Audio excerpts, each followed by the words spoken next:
background. So it would be epic there. We can get some book sales and we can sail around the world on yachts. Ladies and gentlemen, with Rashen joining us, we've got a full deck of Muslim, Christian, and Jewish. And I don't know, have you guys ever actually seen this? So I have this thing that I got in Hong Kong. It's like my little Zen garden. And it's actually the coolest thing. So I made it myself. So I've got Muslim, there's the Magen David for the Jews, and you've got the Christianity over here, and you got the Buddhist. And it's pretty much my way of understanding that you've got to respect everybody's religions. And if you are a sentient being, as they call it, and you're capable of learning different skills from different religions, that's the way that you will evolve in life rather than looking for flaws in everybody's different beliefs, which is something I've learned along the way, right? So definitely I've learned wealth from the Jews growing up in my Jewish era. I think I got the health from the Muslims, and love the Christians are the very loving ones out there in the world. So with Rashen joining us, who runs his own church, and we're very proud of you, Rashen, for getting this church up and running. Adi, my man and my consigliere and my confidant for many, many years, as always. And I think Reza just responded that he's a little bit busy. Let's see, what's his story? He sent us, he's trying to log in, connecting you to the studio. So I guess let's kick it off, Adi. You're always in charge of our topics of how we run these talks. Thank you. And yeah, I am building up to being one of those sort of TV evangelists that has a crowd and 5 million people at home listening and goes around and tells stories and dances. I mean, what a thing to do, you know. We've been watching American TV recently on one of these things, and you come across these shows and it just blows your mind. These guys can talk like for hours, and it's very, very impressive. But just to go back to that little thing that you've got there at the back, a wise man once said, kindly don't be a shit person. Kindly. Do you know where that comes from? No, tell us. You said it. You had a thing and you said it. Kindly don't be a shit person. I did actually say that. I remember I I said remember that. that. Of course, I remember all your stuff. That was actually, I think that was one of my ones that did go viral. Funny enough, it's the one where I'm leaning on the table and I just came from a meeting and I was actually in that state of, I had just experienced some shit people. So I decided to voice my opinion straight away on that one. Thanks, Adi. You're always a gem for remembering my stuff. Sure. And Roshen, welcome, and give us also your statement. Give us your sort of please like and subscribe statement.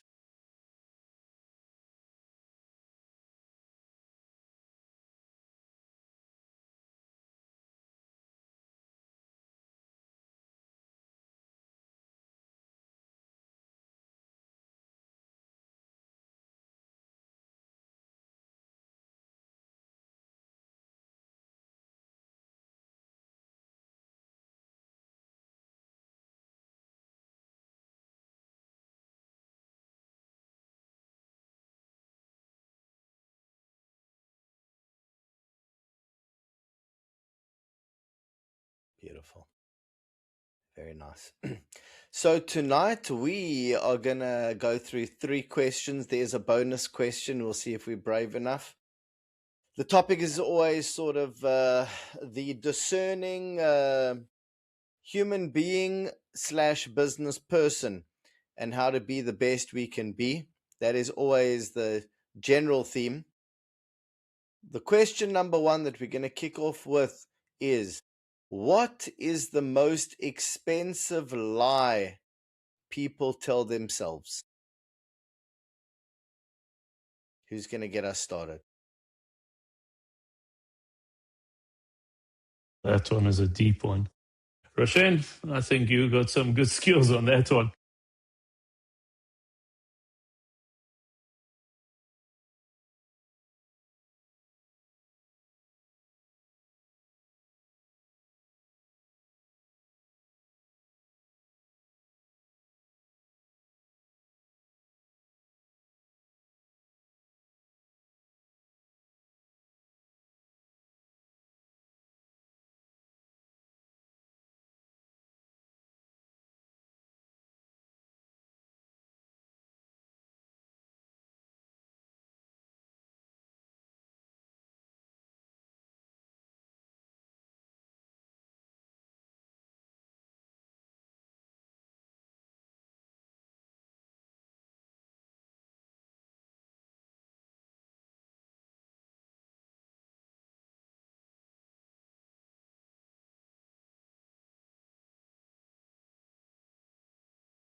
100%.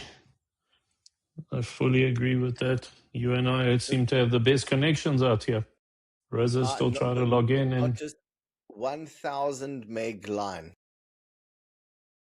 beautiful. Mine is also something along those lines. It's got to be. And Adi, not only that, I've got cables that run underground to the back. the whole way to San Francisco just for your workstation.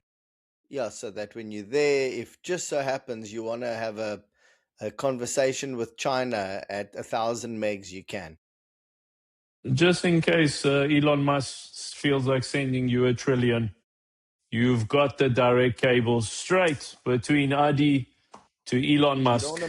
You don't want to miss that You know, millisecond where it's you ringing know, and he thinks to himself, if this oak does not answer in a he's split got of a one millisecond, the deal chance. is off.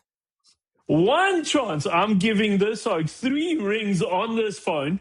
Done. If it makes Done. it past 3, that's it. I'm out. Finished. You Finished. don't want to miss that, huh? I'm ready for Elon right now. Right now, Elon. Elon, right now. Like and subscribe. Phone me right now, brother. I dare you.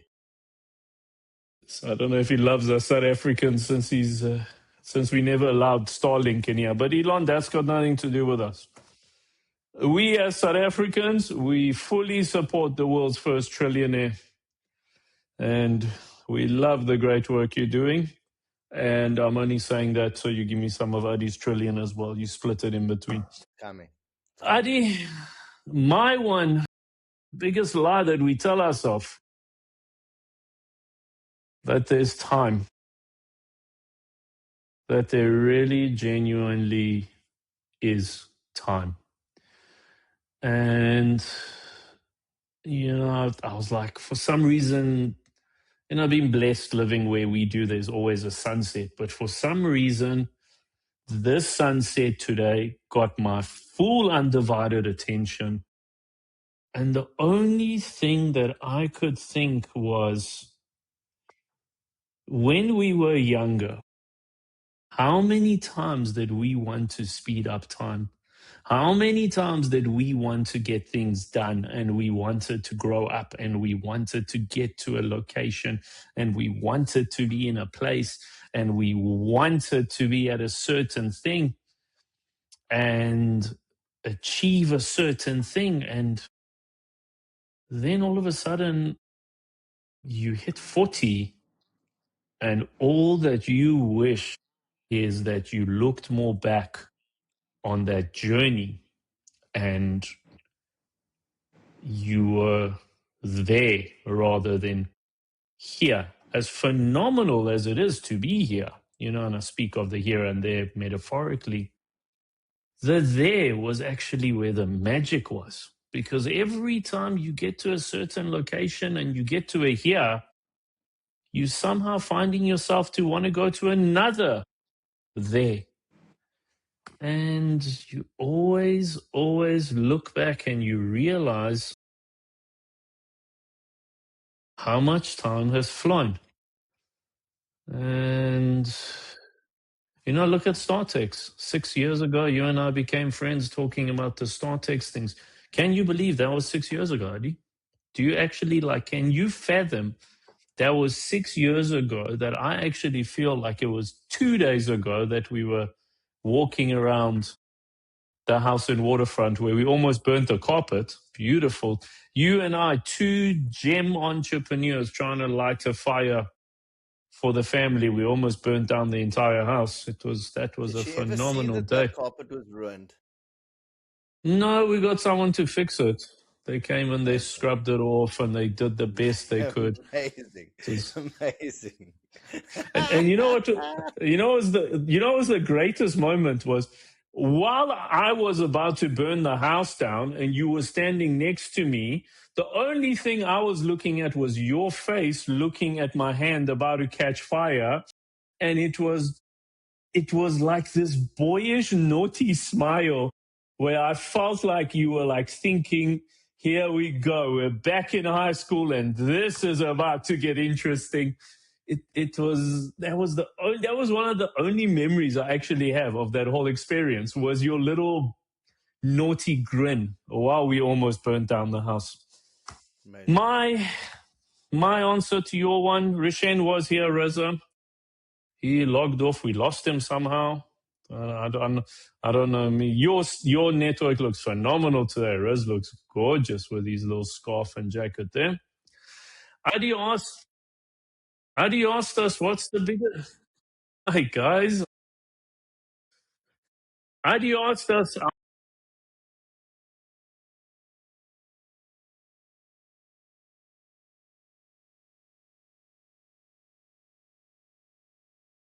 Yeah, I don't know, guys. The system is very, very easy and smooth. You're in procurement, and Rishen is our finance guys. We kind of understand. Whereas if you turn your screen the other way, also it gets your whole screen and doesn't cut out your little grey parts there. Rez, I think Adi is going to throw the question at you. What's the biggest lie that we tell ourselves? The same thing happened to Rez, Adi, where his screen didn't do that thing. It didn't auto change. Yeah. Um. Yeah. Okay. So the question is, what is the most expensive lie people tell themselves? So the truth is, while I was thinking of something to say, I didn't actually see the word expensive. I was like, came up with something to say. What is the biggest lie people tell themselves? I'm rather just gonna go with the punches with like what I thought of. It's not really so expensive, but the biggest lie that I tell myself, and I see it as a positive, okay, more than like it looks like I'm getting punished and it's an expensive lie. But the biggest lie that I tell myself is this is achievable. Okay. And in a lot of the things that I do, um, I basically try not to overthink what needs to be accomplished, what I have to do in order to achieve the goal, like globalizing, picking up overseas clients, taking on giants, trying to beat the incumbents that were there before, writing a book, whatever it is, having so many kids, buying a house and filling it up and being able to make enough money to cover all the expenses and everything. Like, the reality is that I naively say to myself, this is achievable. Okay. Because I've always punched above my weight class, always. And I always say, let's do it. And then only afterwards do I think about, like, how am I going to pull this off? So I'm very used to jumping off a cliff and building the aeroplane on the way down, basically. And the truth is the more you do that, the better you get at controlling the chaos and the learning curves. You get used to the learning curves. You get used to, like, oh my God, this seems hectic. And then after like a few weeks, you're basically in the running. It's things seem to be working quite nicely. But if I'd overthought about it, so the truth is that's my one. That's the question. What is the lie that people tell themselves? For me, that's what it is. It seems. And if you want to go with what is the most expensive lie, and you can. That's your question as well. Whatever you want.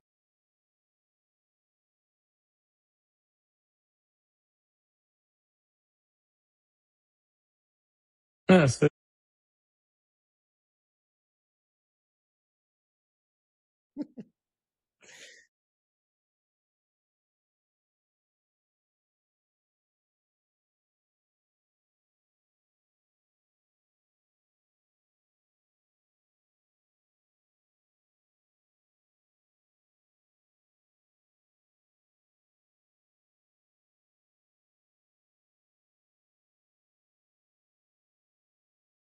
And then at the end of it, I found out, you know what?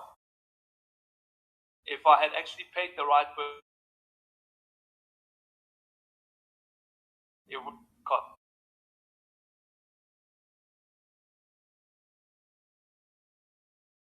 Makes a lot of sense. That It's funny excellent. how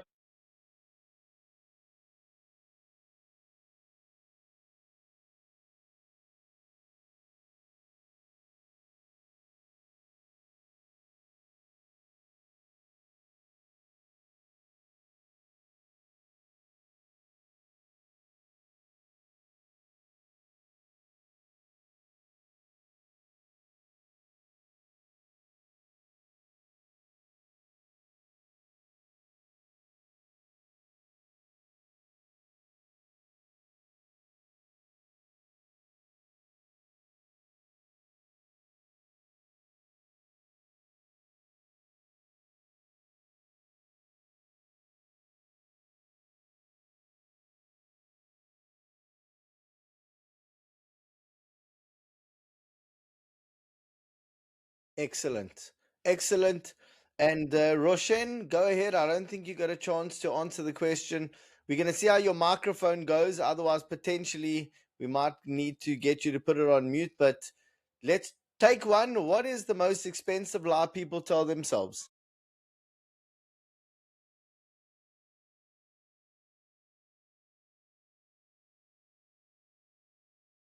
Rish, our finance man, we can hear you. He put it I'm on. so happy. Okay, he put himself on. No worries. It's your speakers. Nah, it's chill. Don't stress about it. We're gonna move over to the next question anyway. Just a quick one, Adi. It's funny how two Razai brothers on different sides of the world did not hear each other's answers, and we both came with the most expensive, and mine stands on both your question, either whether it's the Brilliant. most expensive or what was it? The biggest Or lie just that we tell yeah, ourselves is that there's time. excellent. It's I was there impressed is with the fact that you guys had obviously colluded. You guys oh we did. obviously knew This exactly is that you were going to this say is like that. You the were WhatsApping each other. this is Okay. like the Now you're Madlanga trying to make out as this if is like you the were Madlanga Commission telepathic. colluded. This is the So, Madlanda Commission. We colluded on this one. yeah. Comrades, let's move Comrades, on to the next question. Number 2. At what point does humility become self-sabotage?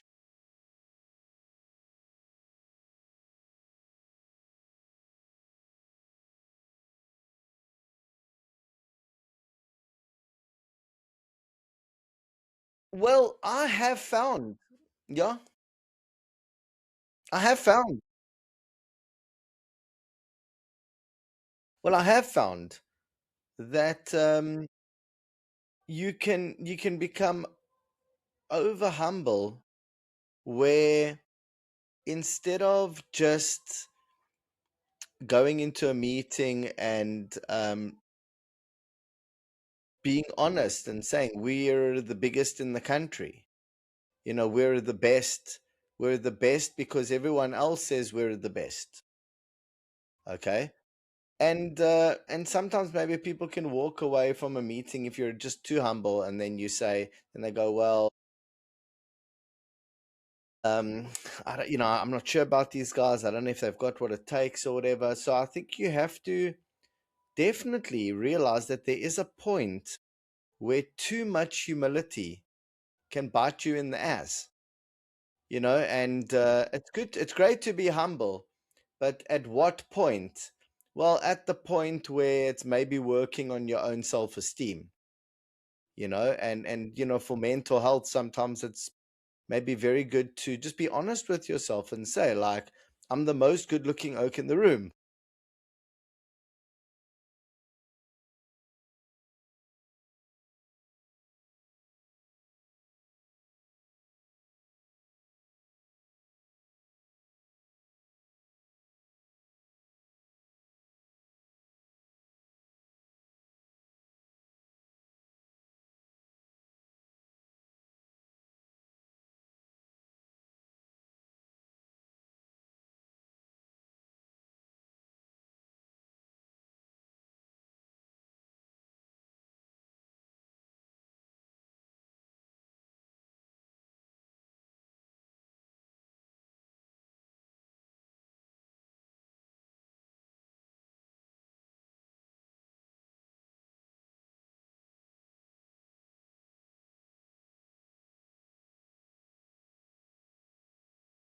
Absolutely.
Pitch black.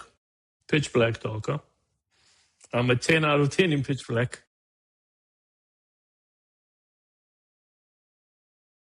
Pitch, I mean, pitch she's black blind. darkness, Adi. She's actually blind. I was, I was something before the invention of electricity. Just remember that. I've actually said that to someone. I said, you must have been something before they invented electricity. And she actually never got it. And I just left it. When they don't get the wittiness, you just kind of leave it. It's best to leave it and no need to explain it.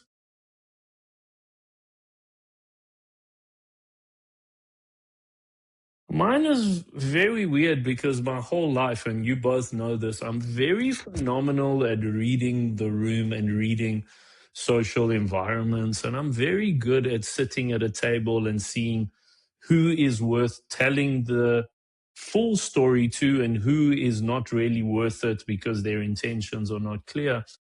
But at the same time, you both know very well I've lived majority of my life with a bit of an imposter syndrome where even though I am known and I have done some good in my life, I often struggle with it internally myself where I don't feel like I'm doing anything worth bragging about or anything worth talking about. And I just, it's a very weird thing. And I think you get to a certain level and maybe it's the theory of the Dunning-Kruger effect, and you both know what the Dunning-Kruger effect is because I speak of this actually often, is that stupid people are overly confident with a lack of little that they know. Their only intention is to make a lot of noise about it. And intelligent people have been proven always live their life in a state of doubt. Their whole existence is that I don't actually know and I want to learn more. And the more they learn, they still think that they don't know. It's kind of this burden, this curse of intelligence. Arrogance is bliss because the more stupid you are, the more happier you are. I've even said this thing to certain people. I've said it in a meeting before where I've stood up with a guy that was just annoying us. And I actually looked at my partner and I said, I wish I was stupid because look how happy this guy is. But, it's almost this aspect of where you have to find a fine line in between. Because, like Reza says, people don't want to work with you if you look like an idiot and you're not bragging on about how great you are and how you will get the job done and how amazing you are. But also on the other side, you don't ever actually know what the other person's true intentions are. So you almost have to weigh out this sabotage of humility. You have to do your best to be. Look, my thing is I always do my best to be as humble as I possibly can within certain environments until I read the room that somebody is trying to be a bit of a bros. And then a different version of me will come out. But in my experience, the only thing that I've often found that's been very self-sabotaging on my journey of maintaining humble while, I climb the ranks in business and personal and all of that is, you both know this. Being an entrepreneur, being a business owner, it's dark and it's lonely. And there is so much imposter syndrome where no matter how good you are, even if you close R1 million deal, all of a sudden you are happy in the moment. And I'm telling you, you both felt this. The following morning, you wake up and you all of a sudden like, what am I happy about? I still haven't done anything really that amazing. So there comes this line of do your best to be humble and treat everybody as an equal and be nice and always give everybody the benefit of the doubt. But as Reza says, you don't really truly know people's intentions because I've sat at meetings and the only thing the guy was trying to do was take me. And I still gave him what he wanted because I wanted to see to what extent he's going to play this game. And he still showed me that his only intention was to play the game. That's my only.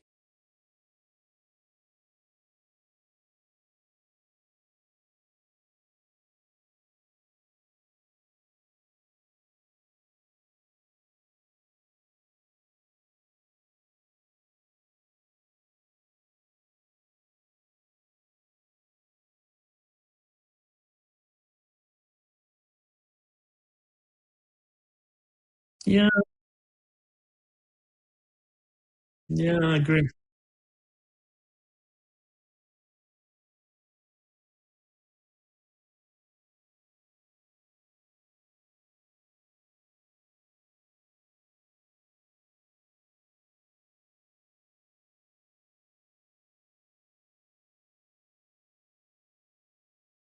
I think it's very situational based, like Reza is saying, and it's about reading the room.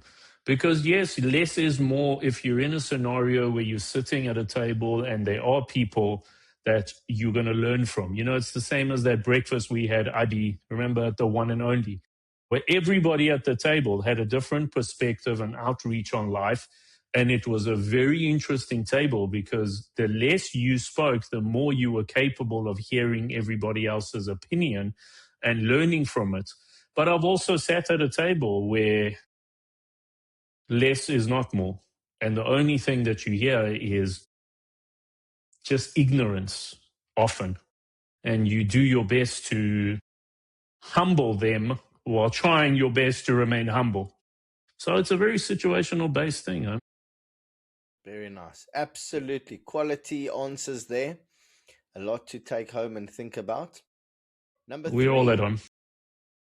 Well, we certainly are, and comfortable indeed as well. I've even got these Sun City lights in the background here, the garden lights. I'm very proud of them as Baruch, well. Baruch Like when Hashem, you touch walk on the wood. paths at Sun City, like they're outside of the chalets or whatever, like all the plants have got lights.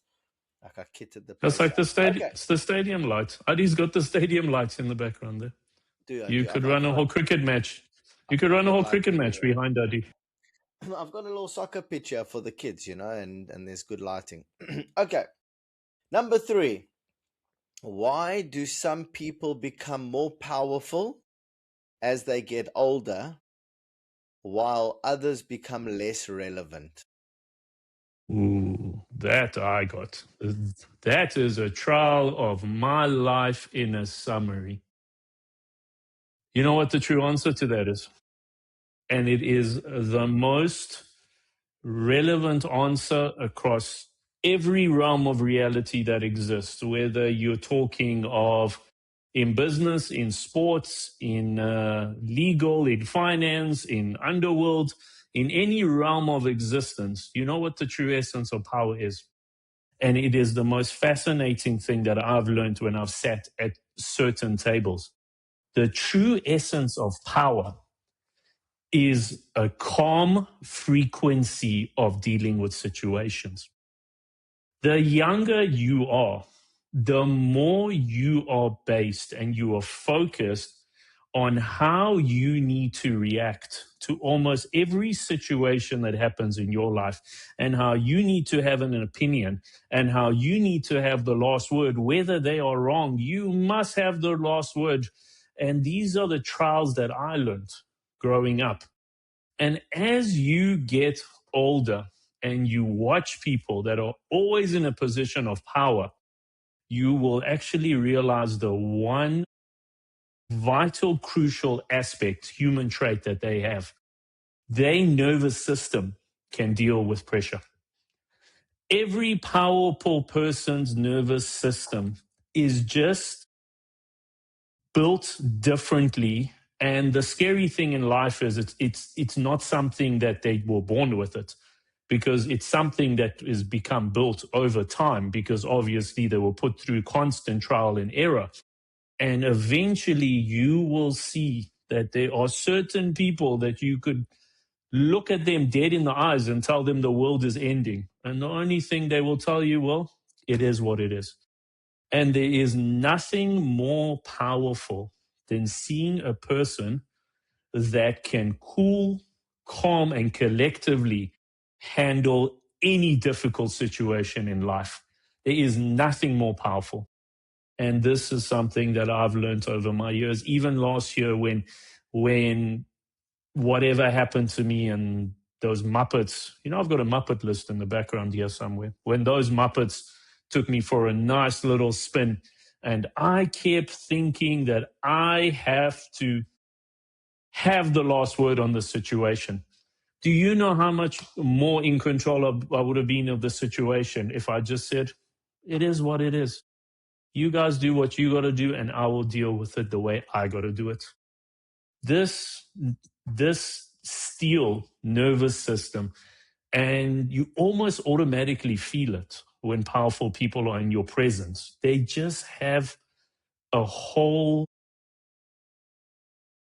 steel frequency energy.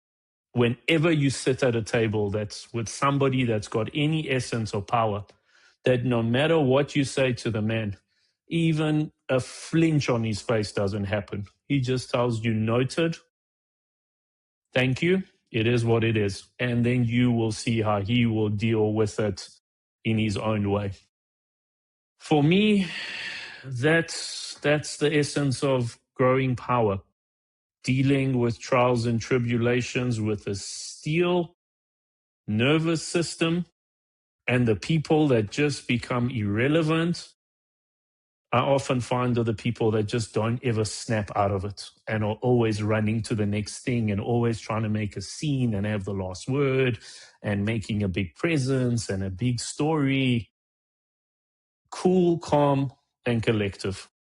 That is the key to any form of power that will ever exist in this life.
Excellent. And yes, of course, like all of us, I used to believe that wealth translated to power, you know, driving into your long driveway in your SLK or your uh, Land Rover, whatever, big house, come one, come all, having you guys over, I used to believe that, but wealth does come and go. And it's not actually the definition. It's very materialistic. Now, unfortunately, yes, we do live in a very materialistic world. But I believe that wisdom and awareness and discernment is really, as far as I'm concerned, people that I look up to and people that I see as powerful, because really that awareness, that wisdom, they say that time alone does not create wisdom. Okay. And situational awareness, you know back in the day, being woke was a positive statement. You're awake, you can see what's going on. It was like a compliment. I'm woke, I know what's going on. But then it became something completely sort of nefarious. But for me, wisdom and somebody that has awareness of things around them is powerful. Street smartness, because if I'm going to go and look for suggestions or advice from other people, which is actually something I don't do often at all. I don't do it because I unfortunately do. As far as advice, give me advice. I haven't had great advice in a long time.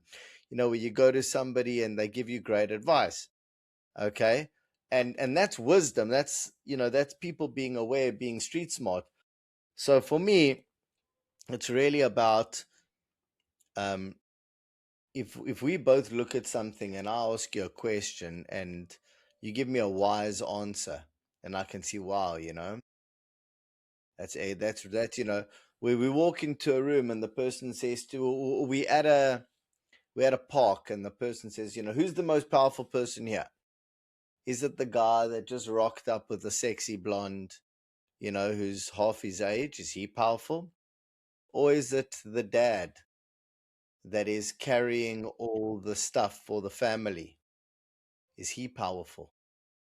Now for me, obviously being a dad, I look at that guy and I think to myself, that's real power. Is the dad who is taking shots for the family, trying his best for the family, holding the family together, providing for his family. That is really powerful for me. It's inspiring. You know what it is? You know what it is, Adi? You said a word. You said the word discernment. And hear me out for a second, right? People, regardless of where they are in life, even if another person is a powerful individual, when something happens to people, often people look at you and your discernment on how you handle that situation. And I often find the more that people around you find you to be able to handle situations in a manner that gets the best result, the more, regardless of what that person's position is, he may even be of a higher position than you in a business or in a political state. But when people watch you being left to have to make a decision, and you are capable of handling that decision in a calm, still, nervous system manner, as I spoke about earlier, going back to what Reza said, he believes one of his biggest lies he tells himself is time, is that we all have a limited amount of time in this life. Every single decision is going to take time, whether you waste that time making bad decisions or you have this calming nature that you've accepted. And I've accepted this. Maybe it's a new thing. There is no achievement in fighting. There is No win that has ever happened, from the Middle Eastern war that's happening now to businesses fighting with each other, where anybody won in any kind of situation. And everybody that has ever had a life experience of learning from their past and not getting stuck in the past and learning from their mistakes, as Reza says, and learning to handle things as they get older in a more calm and collective manner to make that discerning decision the way that you worded it, it gets viewed, it gets watched. You, no matter how much want to think people are not watching you, people around you or that are hearing about you watch you. They want to hear that Adi was put through something and how did he handle it.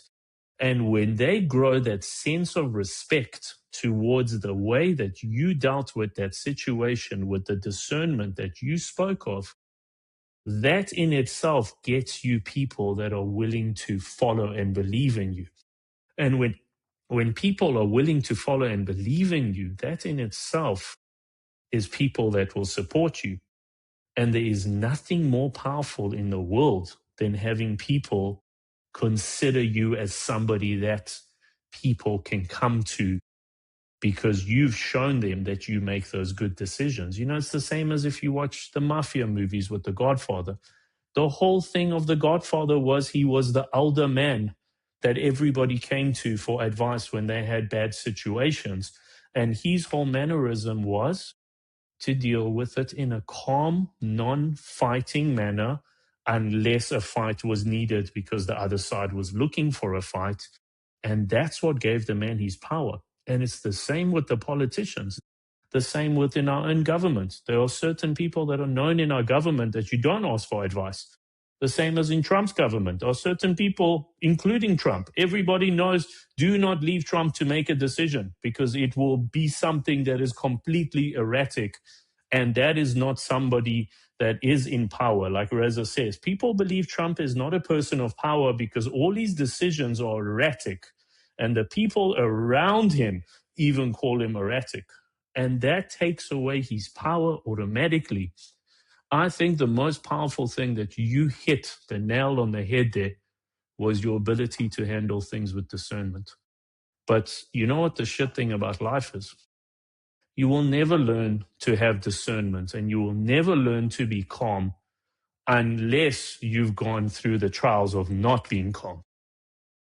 It's the weirdest thing in life. You can only make good decisions in life because you have a rap sheet of bad decisions. And I think that just comes with, it's not even age. Like Reza says, some people inherit power and within 2 or 3 years, they get put through more trials than anybody else would within 20 years. And through that rap sheet of making the bad decisions, you will all of a sudden see that person no longer makes those bad decisions. And almost everything that you go and speak to them about comes from a place of, as I said, a calm nervous system. The world is going to end. All right, let's enjoy our meal. We'll deal with this tomorrow. Have you ever actually seen those people? I've actually sat at a table with people where they get the worst news and the guy says, okay, I'm busy eating. We'll deal with this now. Rather than the guy that jumps up, throws his plate, screams and shouts, makes 20 phone calls, get the lawyer on the line. We're suing. We're burning everybody down to the ground. Everybody looks at that guy as the clown rather than the guy that says, well, I'll deal with this in the morning. I've literally seen people being told the worst things that they could be told at nighttime. And their response was, we'll deal with this in the morning. That comes from so many years of bad decisions. People don't understand. That guy sits in a position to say, we'll deal with this in the morning, because for the last 20 years, he didn't deal with things in the morning and he made every bad decision he could have, that now he's learned to, let's deal with this in the morning. That discernment is the essence of power. You hit the nail on the head with that word.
It's very true.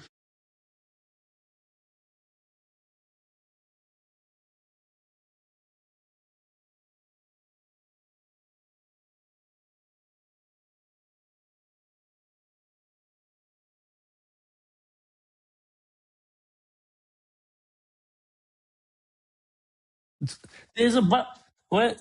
There's a thing here somewhere on the side here. Wait, hold on here. Tap here. Like and subscribe. You can actually write it here. Like.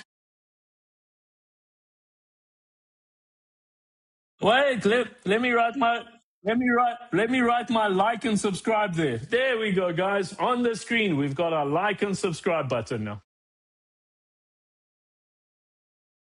Right there. Beautiful gents. I will catch you next week. Same time, same place. Thanks, gents. Beautiful stuff.